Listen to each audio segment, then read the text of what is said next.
What is good, everybody? Welcome to Stats and Cohn here on the Gold Standard Podcast Network. I'm Rob Stats Guerrera. He's Grant Cohn. Grant, happy Wednesday. Wednesdays are the best. Happy hump day. How you doing? I'm doing great. Got a new haircut this morning. You look great. Feeling good. Gonna have For the people listening at home who can't watch, he looks immaculate. Terrific. And for me, that's really saying something.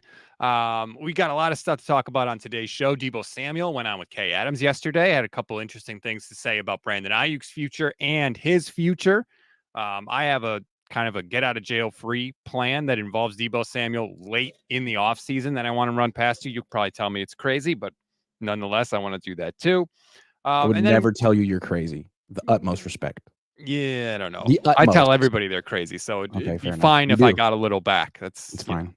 That's appropriate. And then the last thing I want to touch on too is maybe a little good idea, bad idea, if we have time. Let's start with Deebo and Kay Adams. Grant, he was on yesterday, and he said two interesting things about Brandon Aiyuk. One, he doesn't think Aiyuk's going anywhere. Two, that he's kind of advising BA that basically he told him, like, look, it's going to get ugly. Like, don't think that this is not going to get ugly, because he knows how ugly it can get firsthand. But I thought that was really interesting that he said basically that he's like, trying to be an advisor and a buffer between Aiyuk and the team. Pardon me if I smile a little bit. I mean, it wasn't that long ago that Deebo was going through this, and he was like kind of throwing a tantrum. Is that fair to say? I mean, it's his money, it's his life, but of all the players on the team who have gone through this process, he's the one who seemed the most affected by it. I mean, he requested a trade. He said he didn't want to play for the 49ers anymore. He signed a 3-year deal instead of a 4, 5, 6-year deal, presumably because he doesn't want to be here forever, which was really interesting. So now he's got some perspective, and he's the one advising Brandon Aiyuk. That sounds like bad news. What? You think it's bad news? I like that Deebo was like basically telling him, like, don't take it personal. No, I'm just joking. It is good news. And I commend Deebo Samuel. You can grow and change a lot in 3 years. He has a lot more perspective on it, and he can go to Brandon and be like, look, man, I was tripping during this time. Like, I was as upset as anyone's ever been, and we worked it out. So let your agent do his job and just forget about it. Remember this moment from that offseason where somebody held the sign up in the club that said Deebo is staying, and he gave you like, nah. If you're watching, that's my other thing I was thinking. So he goes on Kay Adams and says, don't worry, Brandon's probably coming back. Okay, what if 2 years ago, when Deebo was going through this, someone went on Kay Adams, says, don't worry, Deebo's coming back. How would Deebo feel about that? It's a negotiation. He's upset. He feels aggrieved. Like, I just think it's interesting how these things go. Maybe Brandon didn't want you to say that. Maybe he wants a little leverage right now. I don't know. Well, he doesn't have any leverage. That's the thing. If you're in the negotiations, if I'm the Niners and you're Brandon Aiyuk and you're like, hey, pay me a new deal, what's your leverage? What's your fastball? I'm like, why should I? Well, I mean, if you want to maintain the relationship, if you want to go to war with Brandon Aiyuk, fine. You can do that for sure. But if you want to have to be seen as a player-friendly organization that doesn't get vindictive with players over $4 million a year, you extend them or you trade them. That's what the Niners did with DeForest Buckner. They could have went to war with Buckner and said, you're not worth what you think you are. You could hold out if you want. What are you going to do about it? But they haven't really acted that way. So it seems like if they know they're way apart with Brandon Aiyuk, they could trade him. But I'm guessing they're not way apart with Brandon Aiyuk. And I don't know. I mean, Mike Evans just kind of set the market. He's going to get $26 million a year. Could argue that Brandon's worth more. They're both second-team All-Pros. Brandon's 5 years younger. So it seems like that the market's the market, and either the Niners want to have a top-level wide receiver, they don't, and I think they do.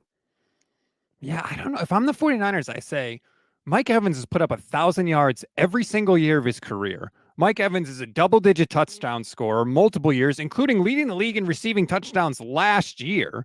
Mm-hmm. You're not as good as Mike Evans, so we're not going to pay. No, you're better than Mike Evans. You're for sure better than Mike Evans. Mike Evans is not getting better at this point. He's getting slower. He's not what he was a couple of years ago. Aiyuk's improving. He's a better route runner than Mike Evans. He's faster than Mike Evans. He's a better blocker than Mike Evans. Like, Mike Evans had a Hall of Fame career. No question. Great player. But you're not paying for what they did. You're paying for what they're going to do. And I feel much more comfortable paying for what Aiyuk's going to do. That's your fastball if you're for sure. You're paying me for what I'm going to do. Right. I think it could get really. I think the Niners could really put the screws to him if they want to, because it's like, yeah, we'll give you a little more, but we're not giving you market rate. You're not setting the market. Like, we're not doing that again. Not for you. Not for a guy that's only had 2,000-yard seasons in his career. Not when we're under no obligation whatsoever to do it, because you can play under the 5th-year option, and then I can franchise you for 2 years if I really want to. So I think that it might get a little dicey. Trent Williams and Deebo might have to calm them down a little bit. Well, let's just think it through unemotionally. The Niners gave Deebo Samuel about $24 million a year a couple of years ago. Since then, there's been some inflation. So Brandon Aiyuk, to me, is at least as good as Deebo was when he was up for an extension. So for the Niners' perspective, they should be okay offering Brandon Aiyuk $25 million a year or just below it. And then from Aiyuk's perspective, if Ivan's got 26, I could see him wanting 27. So if they're $2 million apart, $3 million apart a year, they should be able to work that out, considering they drafted this dude, traded up for him, put in so much time to develop him, and he exceeded expectations and is still improving. Yeah, a lot of people have said that, like, oh, they invested so much in Aiyuk, but like, you did that to try and make him the best player that he is now.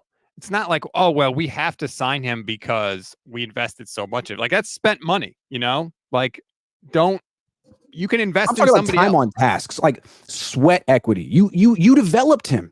You spent 4 years turning him from someone that you didn't trust, that was in the doghouse, to someone who's good at everything: blocking, route running, going over the middle, deep. I mean, he's the total package. I'm not saying he's Justin Jefferson. Justin Jefferson's also going to get an extension. He's going to get $31 million a year, as he should. Aiyuk shouldn't get that, but he should be, to me, a little bit higher paid than 30-year-old Mike Evans. And I think that's probably not outrageous. The Niners can backload the deal. They can find a way to make it work. I was talking with Vish, and Vish on Monday basically said he thinks they're going to try to pay Aiyuk less than Deebo. Do you think that enters into the Niners thinking at all? And no, I mean, all respect to Vish on this one. Maybe he's right, but the cap has gone up. There's been inflation.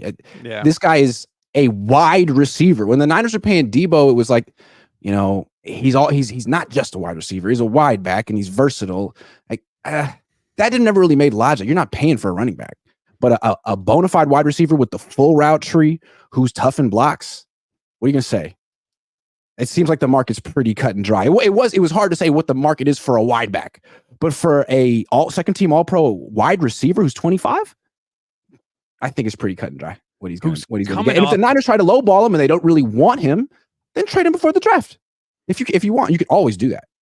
They're gonna lowball him. I mean, just brace yourself, Brandon. That's coming. That's what the Niners do. I mean, that's also part of negotiating. Is it going to be offensively low? That's the question. Or is it just going to be, standard operating procedure?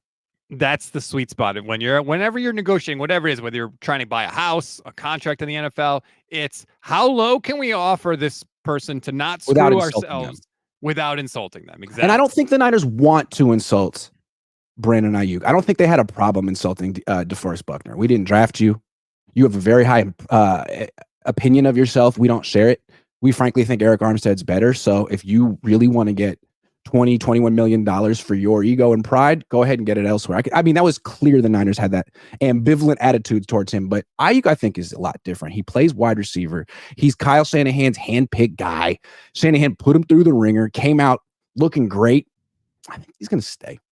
But I think it's going to get ugly for sure. I could see him requesting a trade. I can see it going down. I mean, if Deebo Samuel is his advisor on this, it could get ugly, but it should work out.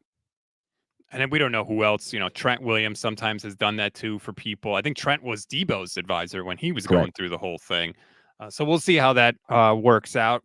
Yeah, shout out to Tanisha. Thank you very much. New YouTube channel member. We always appreciate the YouTube channel members. If you want to become one, it's less than $3 a month. It's a great way to support the channel. You get priority comment response, custom emojis, membership badges as well. Please and thank you. The other thing Deebo said, or was asked about, I should say, is the trade rumors surrounding him.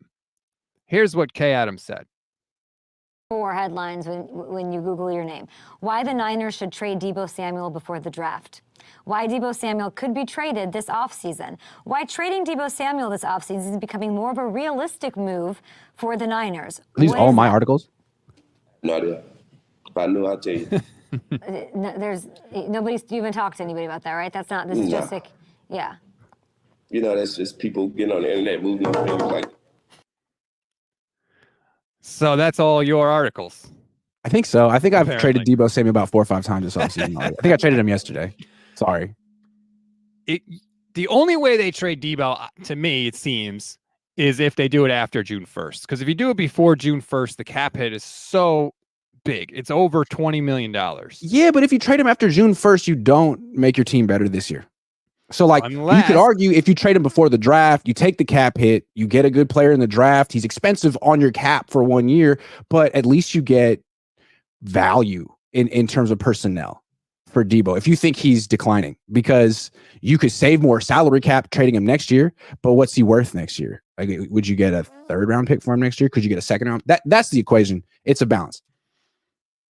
What if? That makes sense? And well, this is what I'm thinking. You could trade Deebo post June 1st if you get players back for him instead of draft picks. Because I agree. If you get draft picks in 2025, that doesn't help. Yeah, it really doesn't help. No. But for somebody, things are not going to go their way in the draft. Somebody's going to want a receiver in the draft, and somebody's not going to be able to get a receiver in the draft because there's not enough good receivers. And I think there's more teams that need and want good receivers. If you're the Niners, if things don't go your way in free agency in the draft, if there is some need that remains unaddressed, like last year when they didn't end up drafting a single offensive lineman when they desperately needed one, if there is some need that is unaddressed, you have Deebo post June 1 that you can trade and possibly address that need. And if you trade him post June 1, the cap hit is only $6.6 million. So maybe the 49ers look at it that way, that he's our get out of jail free card, because whatever we don't fix, we can fix by trading Deebo.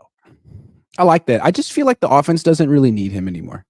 I mean, you could argue Deebo makes any offense better, but when he's the highest paid skill player on the offense, you kind of have to feature him as the number 1 guy. And he's not the number 1 guy on this team anymore. So I think it sort of makes the offense less efficient. Also, he's very specific in how he's used. So he's making the most money. He's featured in the game plan. And if and when he gets hurt, which is frequently, and leaves a game, all of a sudden there's no replacement for him. Right? And Kyle's talked about this. He leaves a game mid-game, all of a sudden it's like, well, there goes my game plan. Right. Because I was really going to use Deebo this week, and now he's gone, and I didn't rep anything else, so we're screwed. You don't need the gadget guy I don't even think he's really catching people by surprise anymore. All the gadget plays aren't really working. The best Deebo Samuel plays are, the one screen a game that pops, or the time he gets to run against zone coverage and no one's covering him. And then he runs after the catch. Great player after the catch. Still great. But sorry. That was Grant Cohn's I don't know face for anyone that's not watching on the stream. Sorry. Before we get back to that, Corey Soto says perhaps that was Lynch and Shanahan's attitude towards Buckner, and that would be funny because they've spent the last 7 years trying to fill his absence. 187 in the chat says you can't replace Deebo. Dude, you don't have to. Christian McCaffrey, Brandon Aiyuk, Juwan Jennings, George Kittle, Kyle Juszczyk. You have really good players at every position. You don't need a $28 million gadget player commanding 10 targets a game who can't be man-to-man coverage. You don't need to replace the wide back. You don't need to replace Deebo with someone who plays the exact same way. No. What you need to replace is 1,100 yards from scrimmage and 12 touchdowns, which is what right. Deebo and had you do that year. by giving more targets to Brandon Aiyuk and Juwan Jennings. It's all the talent's there. You could draft someone else, but what you need is an offensive line. What you need is a second tight end. You don't need a wide back. If you have one, great, but not for $28 million. Right. You need an offensive lineman. You need a $28 million offensive tackle. Do that. Don't worry about seat warmers when you're missing one of the doors on the car. Thank you. Thank you. A wide back is seat warmers. And that's the other part of trading Deebo. Brandon Aiyuk, you want to be, the number 1 target? Guess what? Deebo's gone. You're number 1 target now. George Kittle wants more targets. He's talked about that. Guess what, George? You're going to get more targets now because Deebo Samuel is gone. So, there are cascading effects to this. Also, if Kyle Shanahan's a genius, He doesn't need Deebo Samuel. He has Christian McCaffrey, George Kittle, Kyle Juszczyk, Juwan Jennings, Brandon Aiyuk. That is an elite group of 5 offensive skill players. Elite. What do you need Deebo for? You're the best, Kyle. You got enough. And you got draft picks, man. Come on. Andre Garibay says, yes, beef up the offensive line and get a damn tight end who will back up Kittle that actually plays an NFL game. Yeah, I don't. Ross Dwelly? No, I don't need another year of you, Ross. Sorry, Ross. The other thing about Deebo is he really doesn't help you very much if he doesn't have the ball. He doesn't really sprint through his jet sweep motions or block very hard or sell his routes when he's on the backside of a play. I mean, no, man, you do much better off with a tight end who actually blocks, helps the run game. Would you do right now a post June 1 trade, Deebo Samuel for Joey Bosa? Ugh! See, Joey Bosa seems like another guy who's rapidly declining. I'd rather trade Deebo, but I mean, maybe that's the market, right? If you're trading a declining player, you're getting a declining player. Yeah, man, that's like it. I'm not prepared for that. I have to think about it, man. I almost want to say no. I'm not a big Joey Bosa guy. Never have been. Sorry. I think I agree with you. Like, he's hurt all the time too, but so is Deebo. So like, yeah. Does part-time Joey Bosa help the defense more than part-time Deebo Samuel helps the offense? I think you could argue that Bosa does. The post-June 1 trade cap hit for Joey Bosa is $14.6 million, which is a lot, but I mean, Russell Wilson just got moved $86 million in dead cap, which, by the way, is more than the last 2 records for dead cap hits combined, which just tells you how bad Denver wanted to get rid of him. Real quick, though, Joey Bosa has played... He's started 9 games the last 2 years and has 9 sacks. So, I mean, he's still productive. He's starting to kind of go the way of Eric Armstead, a guy who's kind of not on the field anymore. 28 years old. I'll pass. You would pass on that.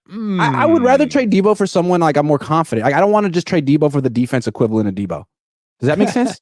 I don't want that. I want someone a little bit more reliable. If possible, maybe there are options.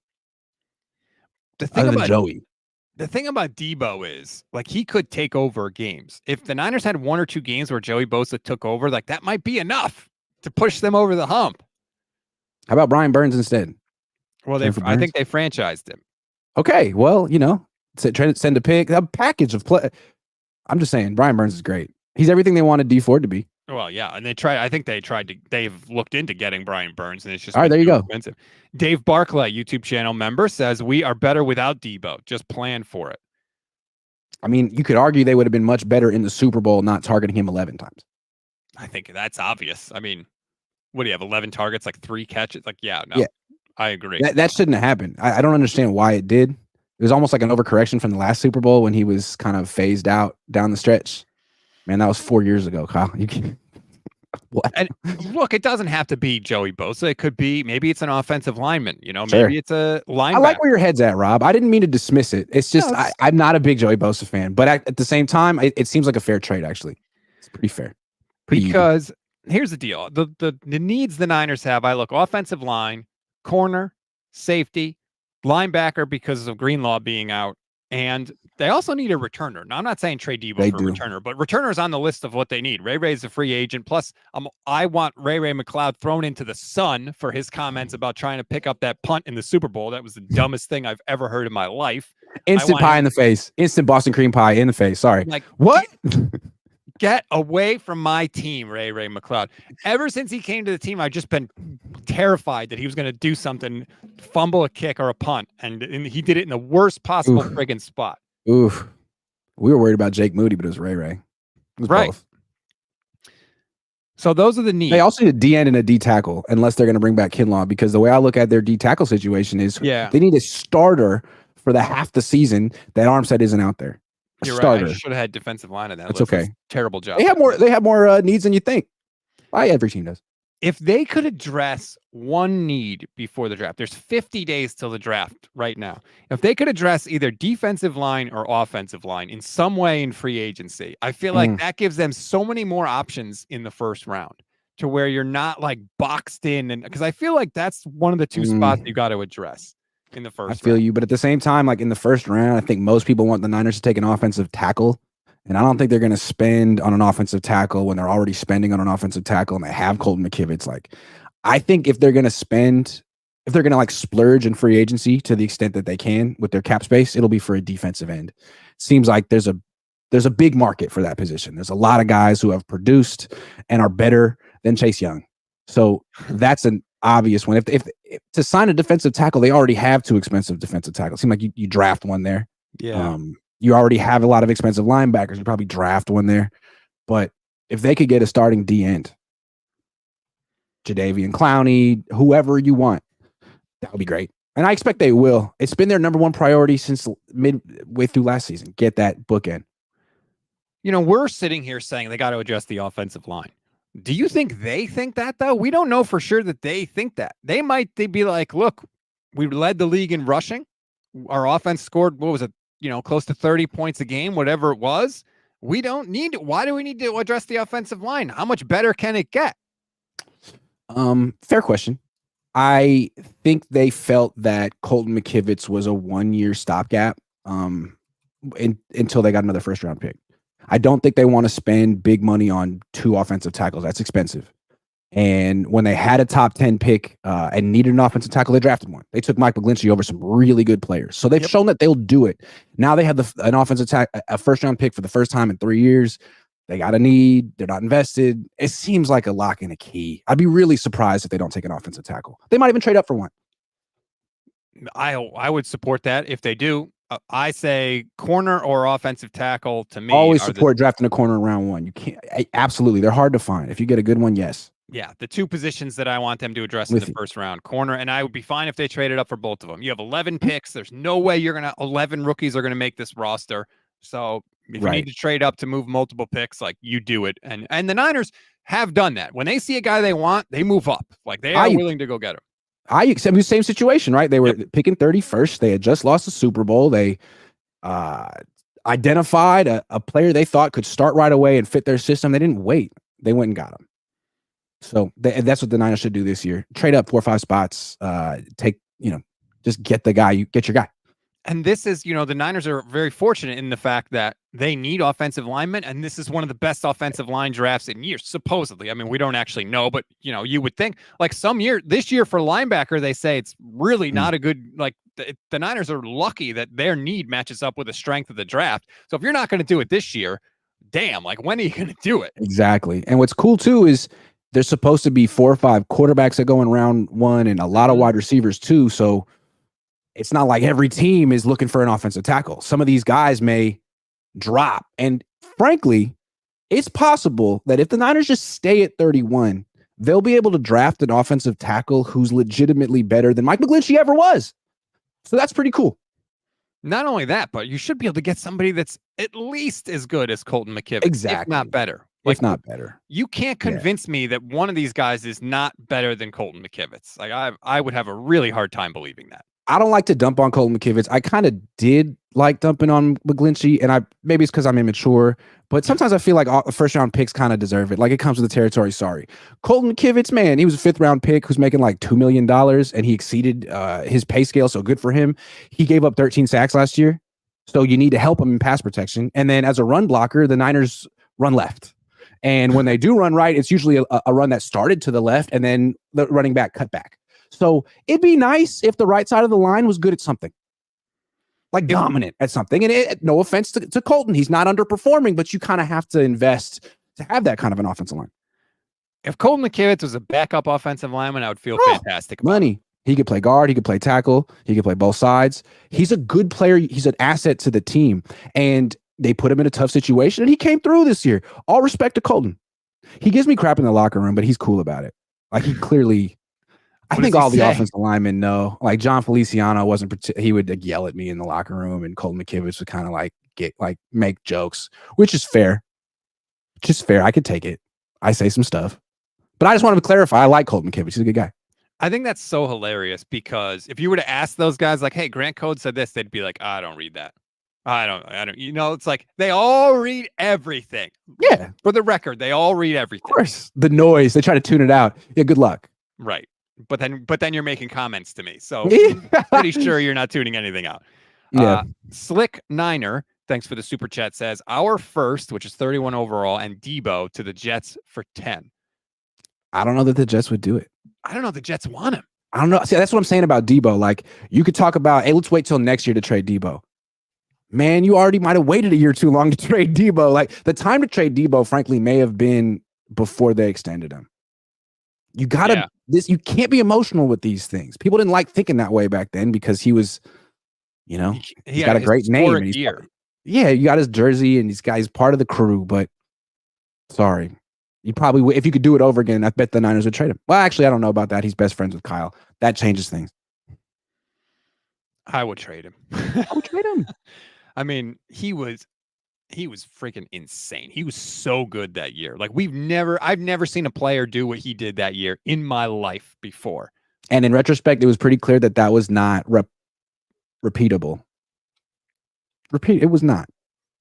It was an all-time great season, though. He gets credit. And they caught the league off guard because the Niners didn't even really want to use Deebo as a running back that year. They did it because they had so many injuries. They needed somebody that could make a big play. Also, was that not Mike McDaniel's final year on the team?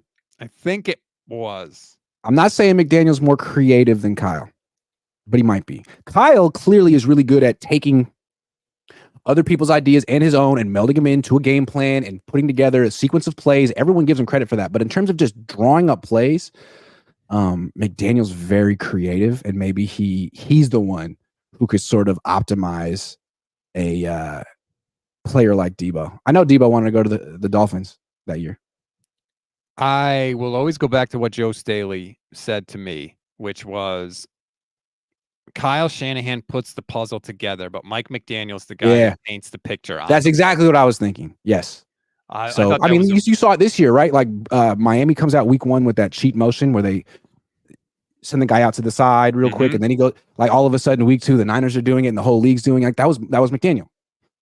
So Kyle recognized a good idea quickly, but McDaniel had the idea.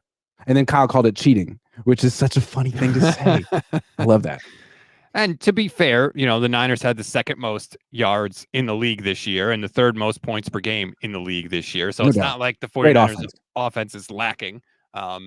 Creativity or none of that. I'm just saying, like, a lot of people say Kyle's the most creative play designer in the league. Miami's pretty good.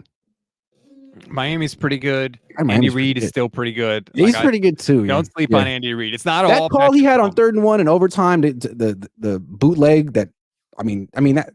What a call with the season on the line. It was great. I love Andy Reid. Brother Bob, thank you for being a YouTube channel member for 10 months. We appreciate the support as always. 50 days until the draft, Grant. I'm reading mock drafts and I love it, but damn, that feels like a long time. I'm starting to get into it because the combine just started. I'm starting to learn the players and I'm thinking I got time. 50 days? Yes.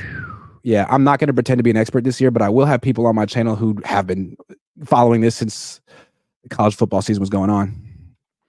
Brother Bob says, wait, I thought only Larry Krueger had the nuts to get in Niners' faces. Your thoughts? Sometimes I got to do it too. But what I do is I go into the locker room and they come up to me.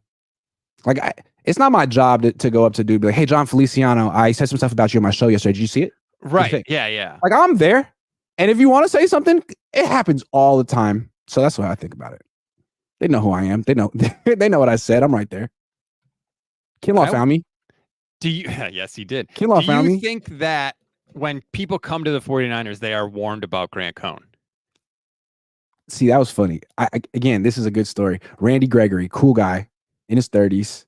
First press conference he gives in the locker room afterward. I like to do this as a professional courtesy to new players afterward. Hi, my name's Grant Cohn. I write for SI.com. I'll be covering you. And just so you know who I am. You're going to see me around. He stands up, smirks, and goes, I know who you are. So I go over to the PR director. I was like, did you tell Randy Gregory about me? He was like, nah, man, he does his homework. So I don't know. I have a feeling a lot of players in the league saw the video with me and Javon. Just a guess. I think a lot of people saw that. But that was like a one-day thing, and it got squashed I was standing on the sideline training camp with Frank Gore this offseason. And I covered Frank Gore, and he kind of remembered me, but he was like, "Hey, aren't you the dude that got into it on YouTube with Javon?" I was like, "Yeah." And he just started laughing. So I have a feeling people saw that, Players. Cohn. Sorry. You come to the 49ers, you get the talk, and it's about Grant Cohn. Watch out for this guy, man. He's trouble. He's from the wrong side of the tracks. All right, let's get to this before we wrap up. Good idea, bad idea. I'll throw out some random stuff. You tell me if it's a good idea or a bad idea. Good idea, bad idea. Re-signing Brandon Allen to be your backup quarterback. Bad idea. Nothing against Brandon Allen. I think it's time to go. Look, the last time the Niners drafted a quarterback, they drafted Brock Purdy. Do it again. You have a template that you're looking for. The rest of the league is trying to figure out. Draft a guy in round 7. He can be 5'11" and have no arm strength. But as long as he's a little mobile, decisive, and accurate, he's going to work in this offense. So draft a quarterback, please. But do you want that quarterback to be QB2, or do you want them to go like a veteran guy for backup? I don't know. I mean, I don't think the Niners do so well with these reclamation projects. Brandon Allen seems like a Brian Hoyer type. Sam Darnold didn't seem like he really improved on the Niners. He seemed like he was Sam Darnold on a better team, which is fine. But I think they could get someone who hasn't been a career backup or gotten beaten to hell as a starter. Like the next Jake Browning, the next Brock Purdy. Why not try? But you could hedge your bets and sign someone like Sam Darnold as well. What they shouldn't do is trade for freaking Zach Wilson. God, players don't seem to like him. Teammates don't seem to like him. Don't mess with him. No way. I want them to sign a veteran as a backup quarterback and then draft Russell somebody. Wilson? Stop it. What? He's like a Brock Purdy 2.0. Here's what I'll say about Russ, though. I feel like most of the time he doesn't turn the ball over, and that's what I want more than anything else out of my backup quarterback. I don't care if you're not the best guy. You have to protect the football. That's why I hated the Sam Darnold pick, because that's all he did was turn the ball over. Yeah, I think true. There are guys out there. There are free agents. I would love Gardner Minshew. I said it last year when Gardner Minshew was a free agent. He could be a decent backup. Jacoby Brissett, I wouldn't hate at all. Tyrod Taylor doesn't wow me, but he does protect the football. So there are definitely veteran options out there for the 49ers if they want to go that way. But I think they should veteran guy, draft the guy QB3. That would be my quarterback plan.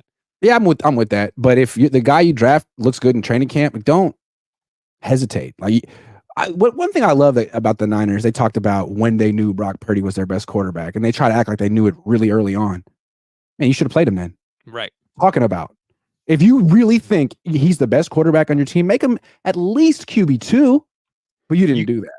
You can't have it both ways. Exactly. You can't say we knew early that he was the best guy, but then not get dinged for keeping him on the bench. Like, it took 2 injuries for him to see the field. So you can't have it both ways. I thought that was really weird. I feel like Jed just came out after the NFC Championship game and just was firing stuff off because he was like, everybody loves us right now. Life is good. I'm just going to say a bunch of stuff. It's going to make us feel good about ourselves, and it's all going to be fine. I think that was a big mistake in retrospect. I mean, it's not the reason they lost the Super Bowl, but it's kind of indicative of why they haven't won and their culture. Like, dude, he came out. I was talking about this with my dad yesterday. He comes out and it makes it all about him. He talks about how he was feeling in the luxury box during the NFC Championship game, and he shared a scene with him and his son that was really poignant. He started crying to show his emotion. He broke news. I mean, he was on fire. And it was all about him. When really, what you're trying to do at that moment is show we are so locked in on the Chiefs. And that's what John Lynch did the next day. He came out and talked in the same spot and was like, Jed was on fire, huh? We are so focused on the Chiefs. Like, yes. Because he won a Super Bowl. He knows you haven't accomplished anything because you won the NFC Championship. So, Jed, one day he'll figure it out, or won't. I think he is who he is, man. Yeah, I think he is who he is. I think he learned a little from the Harbaugh situation. Like, when things are bad, like, just shut up, don't say anything. But when things are good, he wants in. He wants in. He wants to be in with the cool kids, man. I just get this feeling from Jed that he always wants to be part of the cool kids crowd. Yeah. And he wants credit before he finishes the job. I think he's realized he's not Eddie DeBartolo. He tried to be Eddie in his early 30s, pushing his weight around, creating enemies with his coach, saying he had high standards, saying he didn't hang NFC Championship banners. Sure. Now you win an NFC Championship game, you're talking to the press about how happy you are. You're tearing up in front of us, like you're just happy to be here, man. You're just glad that the stadium's filled and people think Kyle Shanahan is good and then that the organization is on the right track. That's all you care about. And you know what? That's fine. But like, I don't blame him for being happy after the NFC Championship game. I was happy after the NFC Championship game. But you don't have to go and then don't forget, he did that press conference and then he went on Kay Adams' show the week of the Super Bowl. I didn't even know that. Yeah. I didn't even know that. Apparently the 49ers didn't know that. But he appeared. And so he was. Kay Adams also put out a tweet saying like how far. And she had the clip of my dad asking him, like, are you going to fire yourself from 2017? And he said no. And he gave his mission statement of what they're going to try to do. And Kay was like, man, I mean, he really delivered. And hasn't he come a long way? Sorry, you jumped the gun again. It's still Jed. No, he hasn't come a long way. And I'm not saying he should fire himself, but he's the same guy, like you said. Yeah, he's come a little way. He's learned a little bit, but he's still ultimately deep down. Yeah, he waited until after the NFC Championship game to put his foot in his mouth this time. That was good. That was a step. Okay, good idea, bad idea. Draft Frank Gore Jr. Sure, he's a hell of a player. The Niners have had real success drafting players who have bloodlines. It's not just nepotism. These are players who grew up around the sport, had a father that was a professional athlete at top level, and they know what it takes, and they know what it takes from a very young age. So I'm not even against trading Christian McCaffrey at this point. If the Niners want to trade Christian and draft a running back and actually use a rotation, I think they could have an excellent, cheap running game, which is kind of what you want. There's no real reason to spend $20 million on your backfield, plus whatever Debo is. I don't know if you call him part of your backfield or not, but he kind of is. I don't like when your backup is a guy that gets injured a lot. That was one of the reasons I was so against Jimmy Garoppolo coming back. And unfortunately, Elijah Mitchell falls into the same boat. Now, he didn't get a lot of carries last year, and, that worked out for the Niners. But I don't look at it because I think McCaffrey's getting hurt next year. I hate to be that guy, but he's had a ton of mileage, a ton of carries. He's getting older. I'm not saying he's going to miss the whole year, but I think it's realistic to expect Christian McCaffrey to miss some time. Elijah Mitchell can get hurt in practice on any day, man. So that means all of a sudden there is a very real scenario where JP Mason is your running back one next year. So I think you are going to need somebody, another guy. He's quite good, though. I still feel he's one of the more underrated players in the team. I know there's some misgivings about whether his blocking or his route running or his knowledge of the offense. He averages 6 yards a carry. So there's a place for him on the field sometimes. There absolutely is. And don't tell me, well, he's on the field, they know he's going to run. And he still averages 6 yards a carry. So he needs to play. And of course, Elijah Mitchell shouldn't be a starter. And draft Frank Gore Jr. Like, that's a nice three-headed monster there. You don't have to spend all that money on tailbacks who are 28 and probably going to get hurt soon. But they're not going to trade Christian McCaffrey, and they're probably not going to draft Frank Gore Jr. Do you think they're going to draft any of the legacy players? Brendan Rice, Luke McCaffrey? They need wide receivers.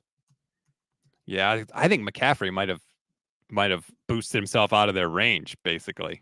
Maybe they draft McCaffrey, trade for Joey Bosa. Just make sure everyone who's highly paid on the team. You know how Giannis has his brother on the team? The Niners will be like that. Right. We'll just take everybody's Troy brother, Warner cousin. Can be on the practice squad. We'll do it could we get Marvin Harrison Jr. then too? Oh, if we're gonna go that route, make Marvin Harrison the wide receiver coach, and then maybe. Good idea, bad idea. Bring back Azeez Al-Shire. Great idea. I mean, he just freaking had the season of his career. The problem is he just had the season of his career. He may be really expensive, and if the pitch to him is, hey man, come start while Dre Greenlaw's out, he may be like, nah, I want to start somewhere for 3 or 4 years and be top 5 in the league in tackles like I was this year. So I don't know. I mean, the Niners drafted 2 linebackers last year. They may have to see what those guys got. Well, that's the other part of it too. And Jason Aponte made this point yesterday. Like, this whole draft a guy, redshirt him, that's got to stop. Like, you got to be able to get something out of these people. They don't have to be finished products, right, when you draft them, but you can't just be drafting people and redshirting everybody. You need them to contribute. So it's time for those linebackers to step up. It's time for those friggin' tight ends they took last year to get on the field and actually produce. You need production, especially now as the roster gets more and more top heavy. Slow down with Cam Latu, all right? I don't know about that. That might have just been the wrong pick. But I'm with you on that. It's like, okay, so let's say you redshirted these 2 linebackers. Fair enough, they were late round picks and you had guys. Well, now it's year 2 and you need a linebacker. Don't just give up on the whole process and be like, well, they didn't play last year, so we can't trust them. Nah, you had a process. You redshirted them. You were developing them some way. Now you need them. You're just going to bring back Azeez Al-Shaair, who you let go so you could draft these guys. Like, pick something. Be consistent. Yeah, it seems like they're going to probably go with the young guys. And I do feel like sometimes Kyle he hates rookie mistakes. So he's very quick to lose faith in a guy. And then he ends up like replacing them with some older veteran like a Tashawn Gibson or Logan Ryan. And it's like, look at the guys, even though Brandon Aiyuk got to the doghouse, he played his rookie year. Now it was mostly because of injury, but he played. Guys can't develop unless they play. And part of that development is screwing stuff up, no matter what your job is. I ran the control board at ESPN Radio for years. You know how many things I screwed up and shows I screwed up because I all made the time. But by the end of my time there, I ran a training course and trained every other board op in the whole department. Like, because that's how you learn stuff, by breaking stuff, by screwing stuff up. You have to go through I thought you said by the end of your time there, you ran a train. You know, and then you said ing. I was training. Like, wow. It was a training. Wow. Cool. I didn't expect that. Okay. Sorry. Neither here nor there. But like, sometimes I feel like Kyle would rather see a veteran make a mistake than a rookie make a mistake. And that, to me, that doesn't make sense. He started Tevin Coleman in the Super Bowl, man. It's hard to say what Kyle's looking for sometimes. You know what I'm saying? I would love to ask that question. Like, do rookie mistakes bother you than veteran mistakes? Bother you more than veteran mistakes? Man, you got Brother Bob losing his mind in the comment section here because you haven't read his last 2 super chats. Yeah, because Brother Bob, I don't want you to just sit here and talk about other people. Like, if you want to talk about Larry Krueger, go on Larry's stream and talk to Larry about himself. Like, I don't want to sit here and talk about Larry Krueger. I would be pissed if he started talking crap about me on his stream. So I don't want to do that. True. We appreciate the super Rob chat. has a lot of maturity, wisdom. I appreciate the super chat always, of course. But like, I don't want to bash people. And like, go complain to Larry if you got a problem with Larry. If you want to dunk on Larry, go do it on his show. Sorry. That's just I'm just here. Oh, I'm not reading. I'm just here so I don't get fined. Sorry, man. I just like, if you want to talk about content creators, then talk about them or have them on your show and address it with them face to face. I'm all for that. If anybody has an issue with me or wants to dunk on me or whatever, have me on the show and we'll talk about it. We're grown men and women. Over here. Classic instigator over here. Hung Meow says Kyle Shanahan is like the late Marty Schottenheimer. Certainly looks like that right now, unfortunately. And I love. Thank you very much, Mr. Meow. I appreciate the comment. All caps is always nice. Good touch. I'm not an all caps guy. Hey, I am. I think it's great for emphasis, and I like putting Z's at the end of S's instead of S's sometimes, just to let people know I'm, kind of rough around the edges. So I didn't know this. Apparently, when you put all caps, like that's supposed to be yelling. I had no idea. So there was one time when I was at ESPN and I was sending a note to one of my bosses, and in the note I put all caps for part of it, just for emphasis. But I thought was emphasis, and apparently I did not know. I found out that like that email infuriated this boss, and they were like, "You better watch it. You're fired. You don't ever talk to one of your managers like that." I was like, I didn't even know that was yelling. Like I had no idea that was a thing. See, when I see all caps, I just read it in like a Brooklyn accent. Because to me, people from New York just speak in all caps. Does that make sense? Okay. It's the way they talk in New York. It's just all caps talking. So it's it's not yelling. It's more just accent. It's just all caps. It's just a very aggressive New York accent. To me, that's how I read it. But I know I'm different. I'm from California. We're pretty laid back. Couple more good ideas, bad ideas before we go. Re-sign Chase Young. Good idea, bad idea. The worst idea. Enough. I'm sorry. Like he had 2.5 sacks in 9 games with the Niners this season in the regular season. He doesn't defend the run. Not interested. As a third down pass rusher, he's okay. You could get someone. I mean, he's not bad. You could get someone better. And I think, what are you paying for? So if you gave him a 1-year deal that wasn't very much and had incentives, I mean, he had all the incentives in the world this last year to play hard. Contract year, Super Bowl team, didn't do it. So no, I don't think he fits this team's culture of playing hard. Like, nah, no.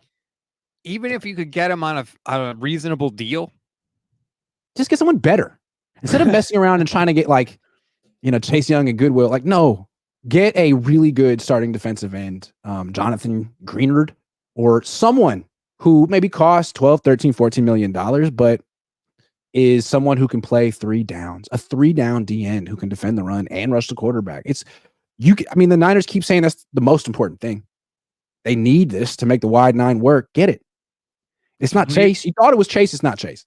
It's really weird to me that he had motivation issues. Like, you couldn't even bring it every game down the stretch when you're playing for a contract and you're playing for a Super Bowl. It's the NFC Championship. Like even in the Super Bowl, there's audio of George Kittle like trying to pump up Chase Young, being like, "Show us your best self right now." Like, that's a huge red flag. If you need if you need the starting tight end to go to the starting defensive end and pump him up in the Super Bowl, it's possible that D end just doesn't really like playing football. That's the thing about football that people don't understand. A lot of these players don't really like playing it. Yep. It's a grind. It's painful. All those practices, no one gets to watch. You only get 1 day a week where you're cheered. Some of them just figured out at 13 years old, okay, if I do this, I could be a multi-millionaire. And if I don't, I'm not really sure what I'm going to do. I'm going to do this. But it's a business decision, has been for a long time. And that's how he plays. I don't know him personally, but that's how he plays. There are some people, just because you are gifted doesn't mean you are gifted a love of the sport. Like, to me, Jimmy Garoppolo strikes me as a guy who's like, I can do this, but football is my job. And when I'm not at my job, I'm not thinking about my job. I'm not working at my job. And I don't mean that as a knock. Like, a lot of people treat their jobs that way. But I think we sometimes think that if you're really gifted and have the ability to play football, that you also love it. And those two things are not necessarily true.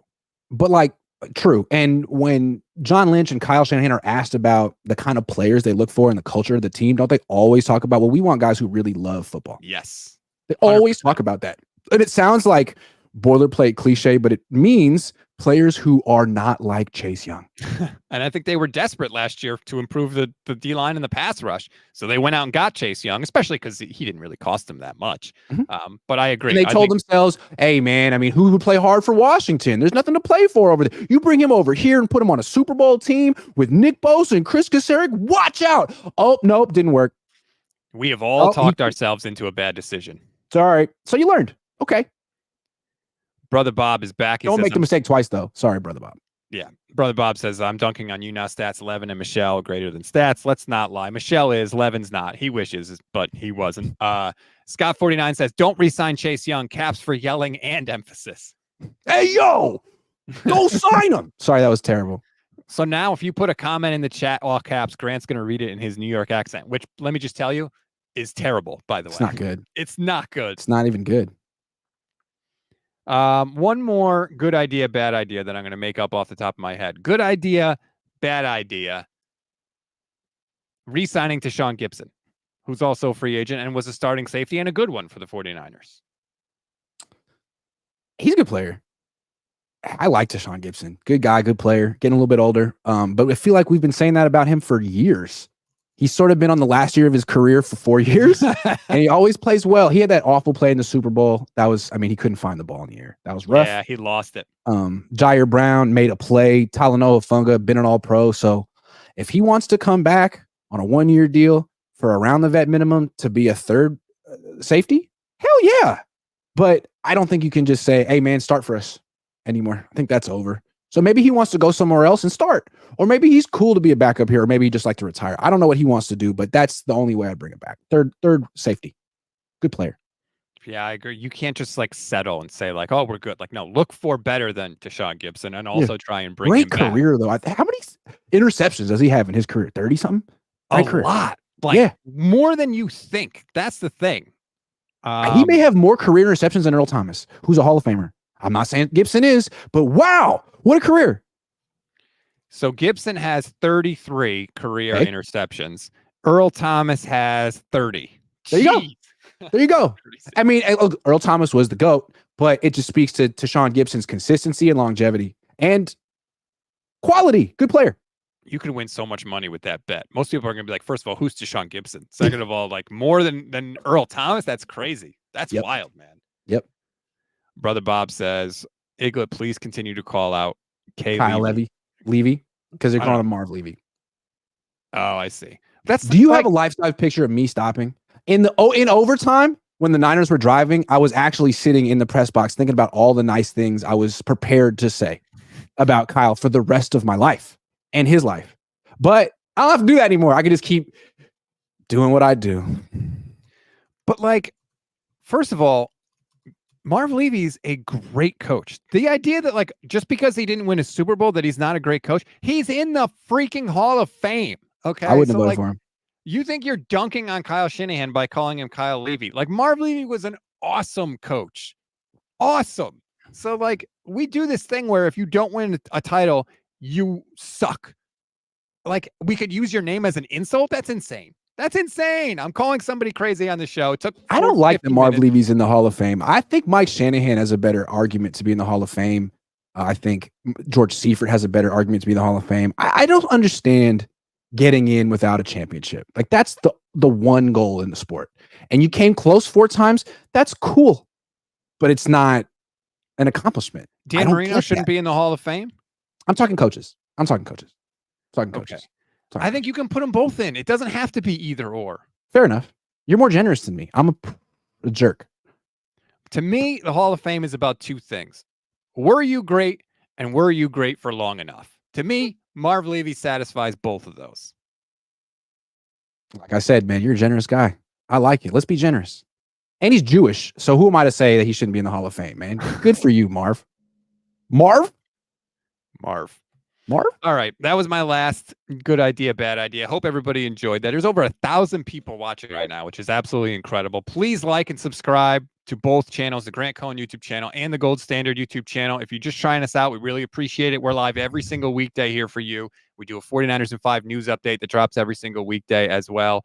Brother Bob sneaking in the super chat before the buzzer here. Marv Levy and Bud Grant in the Hall of Fame for losing 4 Super Bowls. Okay, here's my question.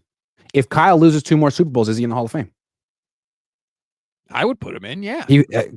Technically, that's the precedent they freaking had. That's why Marv Levy shouldn't be in there. Kyle could go lose 2 more Super Bowls and make it in the Hall of Fame. And I would be somewhere 70 years old sitting there being like, man, he shouldn't be in there. Yeah, I don't know. I think a lot of things go into winning Super Bowls. I'm not saying they don't matter. They absolutely do. But just because you don't win one doesn't mean you can't be great at what you do. Sure. Yeah, just because you don't know all the rules doesn't mean you can't be great at what you... I'm sorry. That was a low blow. Sorry. By the way, did anybody ask Kyle Juszczyk if he knew the rule, or did he just like volunteer that after the Super Bowl? Volunteered it. You think that was, I don't know that was an accident. I'm never going to stop making fun of Kyle Shanahan. I'm roasting him. I feel like it's good natured. It's roasting. And that's what bros do. We roast each other. So Kyle, I'll stop roasting you when you win a Super Bowl. But for now, it's just highly amusing the way you don't win. I got to roast you. Sorry. And you got to kind of sit there like you're the guy on Comedy Central being like, you got me. That was funny. You got it because I did. I didn't know the rule. It's true. It's really true. Sorry. Did you think it was weird that Adam Schefter went on with Barstool and like told the story about Kyle not scouting Patrick Mahomes, and people were like acting like that was new? And I'm like, that's been out for years. We've all known that. But even with that coming out on a huge platform like Barstool, I felt like Kyle has never gotten ripped for that the way he should. Yeah, and it's like Schefter told the story like the Niners somehow got the better end of the deal, because the story starts, okay, so the Niners didn't draft Patrick Mahomes per se, or even consider drafting him for all these reasons. And yeah, that's cost them some Super Bowls, but in a roundabout way, right? It enabled them to get Brock Purdy. And like it was like a 90-second story. And you could tell the people on Barstool were kind of bored by it and humoring Schefter. They were like, like sarcastically, and then the big payoff is, and then they drafted Brock Purdy. Someone on the show says, who's better than Patrick Mahomes? Got it. Yeah, great story. It's like, what? Just draft Mahomes. How are we trying to spin this as a silver lining here? Yeah, it's great that the comp pick that you got from CJ Beathard, who you took in that draft instead of Patrick Mahomes, turned out to be Brock Purdy. But if you just took Patrick Mahomes, and especially because not only have you not won a Super Bowl, but you've lost two to that guy. That's like, I'm amazed that he hasn't taken more criticism for that. I have a hot take, and maybe I'm wrong, but I have a feeling that if you got Kyle Shanahan 4, 5, 6 drinks deep and you had him alone and honest about the quarterbacks in the league, I don't think he'd say Mahomes is the best quarterback in the league. I think he's petty like that, and I think he's not one to admit he's wrong. He didn't want Mahomes. I think he would say that Mahomes has a great coach and his offensive line's allowed to hold. I think he would say those two things. I think Kyle Shanahan would say that Josh Allen's the best quarterback in the world. And maybe I'm wrong, but Kyle is such a contrarian. I can see it. Kyle wanted Josh Allen too. He said that.